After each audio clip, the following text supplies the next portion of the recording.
All right, hello there. Day 9 of our lockdown, if I'm not mistaken, here in Valencia at least, while lots of other countries are sort of joining our stay-at-home party. It seems like we might actually have to start putting the cuarenta into the quarantine, just like the Italians used to do a few hundred years ago. But I suppose that's okay, as long as there is reading material available. I suppose we can cope. I received some very nice reactions from people today, people who don't usually watch this live, which is absolutely fine as well. Thank you very much for your kind words. And thank you very much to my live viewers as well, of course. Seems like we have a reasonably small crowd today, but regulars, absolutely. Some people from Belgium, from France, if I'm not mistaken. That's very, very good. Excellent. A good evening to you all. Funniest thing, I didn't really do anything interesting today. Funniest thing I read today was a newspaper report on a 77-year-old man who was fined by the police in Madrid yesterday because the senior offender had gone out for a stroll to hunt some Pokemon with his mobile phone on the Pokemon Go app, which is something that can, of course, pose some real dangers given the current circumstances. I thought it was quite funny. Now, last night we read about Alice, of course, nibbling away at mushroom bits, as per the instructions of a curious caterpillar, which these bits of mushroom helped her to control her size. She could either grow or shrink again, which was quite useful. And then towards the end of the chapter, Alice approached a house. That's pretty much where we left off last time. So that's exactly where we'll be picking up chapter number 6, titled Pig and Pepper. And I'm hoping for a feline friend to make an introduction. So chapter 6, there we go. For a minute or two, she stood looking at the house and wondering what to do next, when suddenly a footman in livery came running out of the wood. She considered him to be a footman because he was in livery. Otherwise, judging by his face only, she would have called him a fish. And the footman rapped loudly at the door with his knuckles. The door was opened by another footman in livery, with a round face and large eyes like a frog. And both footmen, Alice noticed, had powdered hair that curled all over their heads. She felt very curious to know what it was all about, and she crept a little way out of the wood to listen. The fish footman began producing from under his arm a great letter, nearly as large as himself, and this he handed over to the other, saying in a solemn tone, "For the Duchess, an invitation from the Queen to play croquet." The frog footman repeated, in the same tone, only just changing the order of the words a little, "From the Queen, an invitation for the Duchess to play croquet." Then they both bowed low, and their curls got entangled together. Alice laughed so much at this that she had to run back into the wood for fear of their hearing her. And when she next peeped out, the fish footman was gone, and the other was sitting on the ground near the door, staring stupidly up into the sky. Alice went timidly up to the door and knocked. "There's no sort of use in knocking," said the footman, "and that for 2 reasons. First, because I'm on the same side of the door as you are. Secondly, because they're making such a noise inside, no one could possibly hear you." And certainly there was a most extraordinary noise going on within, a constant howling and sneezing, and every now and then a great crash, as if a dish or kettle had been broken to pieces. "Please, then," said Alice, "how am I to get in?" "There might be some sense in your knocking," the footman went on without attending to her, "if we had the door between us. For instance, if you were inside, you might knock, and I could let you out, you know." He was looking up into the sky all the time he was speaking, and this Alice thought decidedly uncivil. But perhaps he can't help it, she said to herself. His eyes are so very nearly at the top of his head. But at any rate, he might answer questions. "How am I to get in?" she repeated aloud. "I shall sit here," the footman remarked, "till tomorrow." At this moment, the door of the house opened, and the large plate came skimming out straight at the footman's head. It just grazed his nose and broke to pieces against one of the trees behind him. "Or next day, maybe," the footman continued in the same tone, exactly as if nothing had happened. "How am I to get in?" asked Alice again in a louder tone. "Are you to get in at all?" said the footman. "That's the first question, you know." It was, no doubt. Only Alice did not like to be told so. "Oh, it's really dreadful," she muttered to herself. "The way all the creatures argue. It's enough to drive one crazy." The footman seemed to think this a good opportunity for repeating his remark, with variations. "I shall sit here," he said, "on and off, for days and days." "But what am I to do?" said Alice. "Anything you like," said the footman, and he began whistling. "Oh, there's no use in talking to him," said Alice desperately.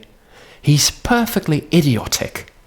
And she opened the door and went in. The door led right into a large kitchen, which was full of smoke from one end to the other. The Duchess was sitting on a three-legged stool in the middle, nursing a baby. The cook was leaning over the fire, stirring a large cauldron which seemed to be full of soup. "There's certainly too much pepper in that soup," Alice said to herself, as well as she could for sneezing. There was certainly too much of it in the air. Even the Duchess sneezed occasionally, and as for the baby, it was sneezing and howling alternately without a moment's pause. The only things in the kitchen that did not sneeze were the cook and a large cat, which was sitting on the hearth and grinning from ear to ear.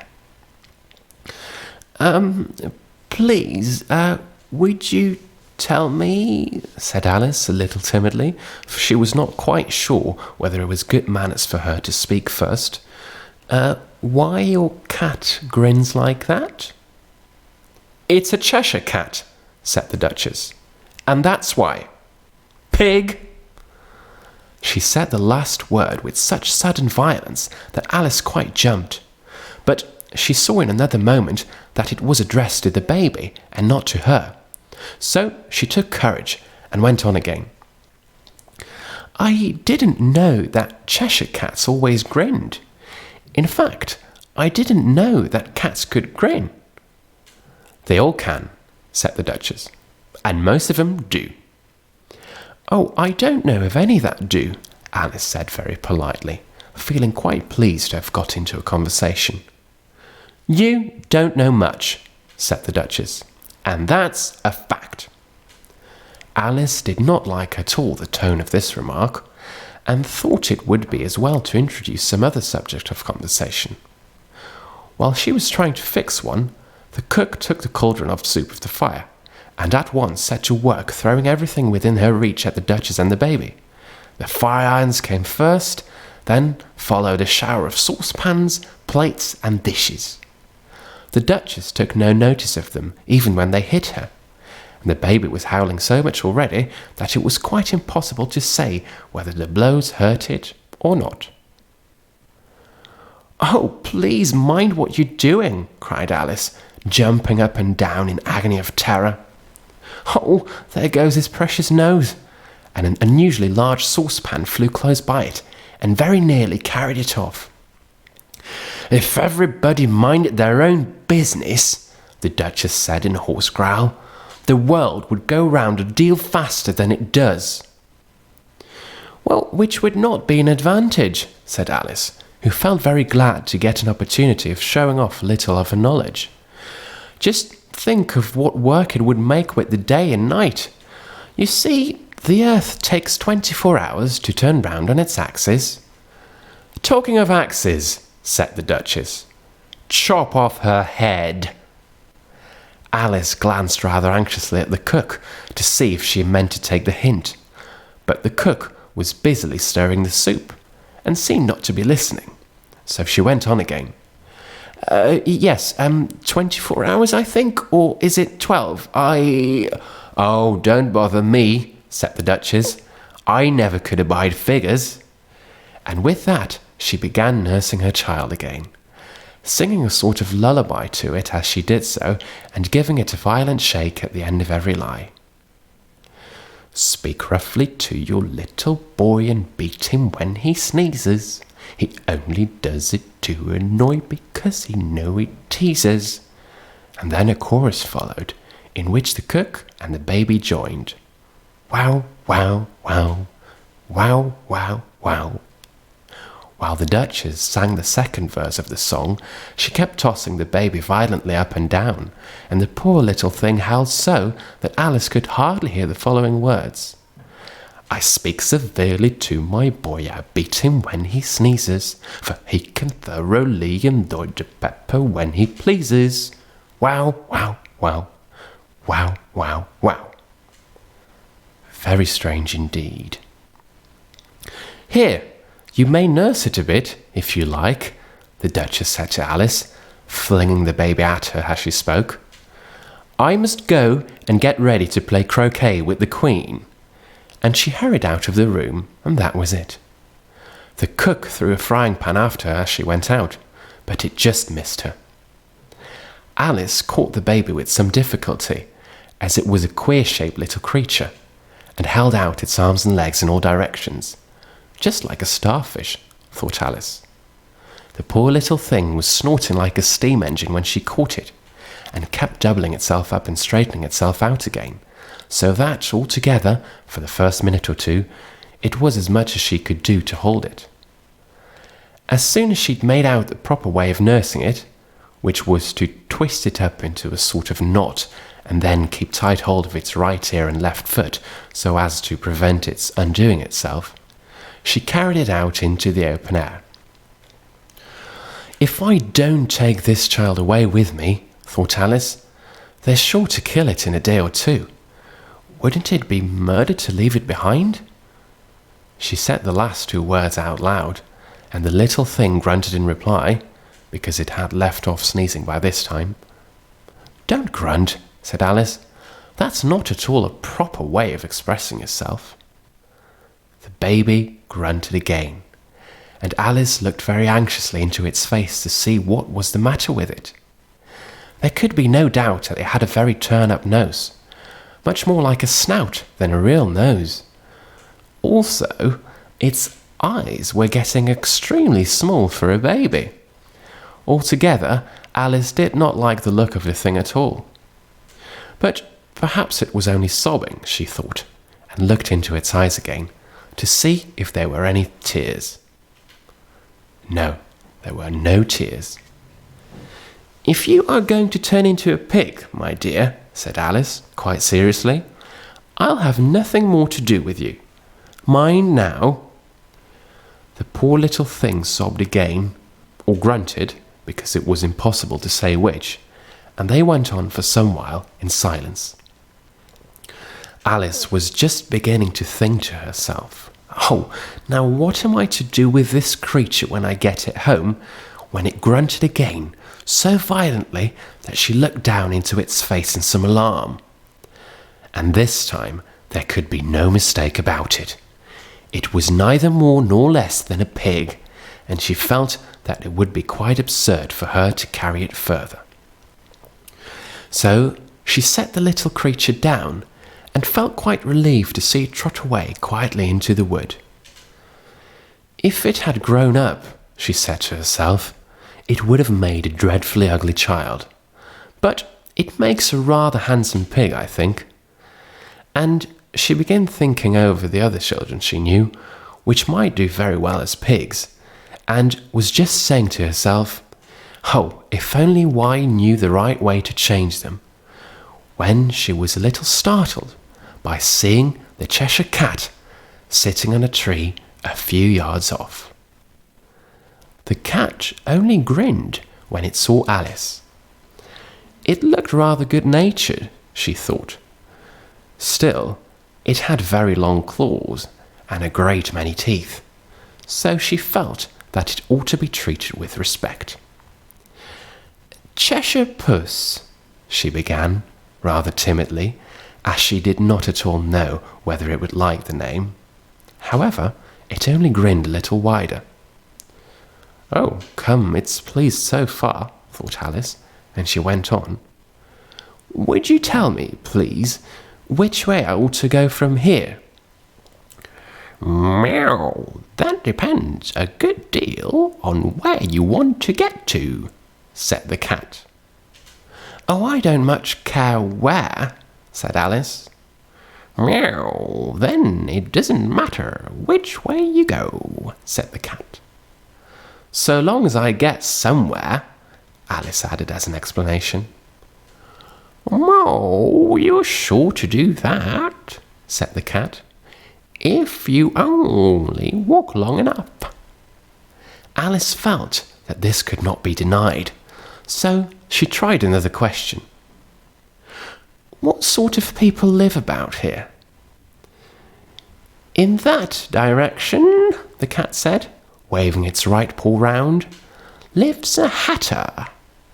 And in that direction, waving the other paw, lives a March hare.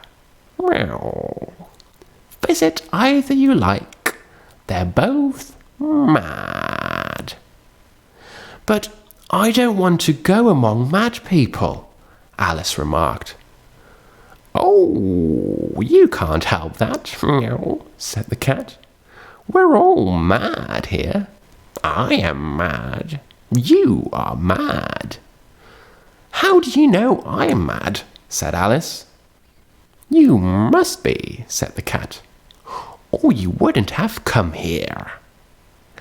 Alice didn't think that proved it at all. However, she went on. And how do you know that you're mad? To begin with, said the cat, a dog is not mad. You grant that? Oh, I suppose so, said Alice. Well, then, the cat went on, you see, a dog growls when it's angry and wags its tail when it's pleased. Now, I growl when I'm pleased and wag my tail when I'm angry. Therefore, I'm mad. I call it purring, not growling, said Alice. Well, call it what you like, said the cat. Do you play croquet with the Queen today? I should like it very much, said Alice, but I just haven't been invited yet. You'll see me there, meow, said the cat, and it vanished. Alice was no so much surprised at this. She was getting so used to queer things happening. While she was looking at the place where it had been, it suddenly appeared again. By-the-by, meow, what came of the baby? Said the cat. I'd nearly forgotten to ask. It turned into a pig, Alice said, just as if it had come back in a natural way, the cat. I thought it would, said the cat, and vanished again. Alice waited a little, half expecting to see it again, but it did not appear, and after a minute or two, she walked on in the direction in which the March Hare was said to live. "I've seen hatters before," she said to herself. "The March Hare will be much the most interesting, and perhaps, as this is May, it won't be raving mad. At least, not so mad as it was in March." As she said this, she looked up, and there was the cat again, sitting on a branch of a tree. "Well, did you say pig or fig?" said the cat. "I said pig," replied Alice, "and I wish you wouldn't keep appearing and vanishing so suddenly. You make one quite giddy." "Well, all right," said the cat, and this time it vanished quite slowly, beginning with the end of the tail and ending with the grin, which remained some time after the rest of it had gone. "Well, I've often seen a cat without a grin," thought Alice, "but a grin without a cat? It's the most curious thing I ever saw in my life." She'd not gone much farther before she came in sight of the house of the March Hare. She thought it must be the right house, because the chimneys were shaped like ears, and the roof was thatched with fur. It was so large a house that she did not like to go nearer till she had nibbled some more of her left-hand bit of mushroom, and raised herself to about 2 feet high. And even then she walked up towards it rather timidly, saying to herself, "Suppose it should be raving mad after all. I almost wish I'd gone to see the Hatter instead." All right, what a high note, and what an introduction to our feline friend, the Cheshire Cat. I can see that this is apparently Iris the Flower's favourite chapter so far. I think it might have something to do with the cat. I'm hoping it will return at some point. I'm not really reading the chapter so much in advance, so I really wouldn't know, have to admit. But yes, I hope you all enjoyed reading or listening to chapter 6, and I hope to see you all tomorrow for another evening of quarantine reading. And in chapter 7, I'm not quite sure what is going to happen, but I can tell you the title already has a bit of a sneak peek. Chapter 7 is titled "A Mad Tea Party." Now, I'm not sure if how good you are with your cultural references, but I think this might be quite exciting. So for now, there's nothing left but to wish you all a very, very good night. And yes, I hope to see you all tomorrow. Thank you very much. Goodbye.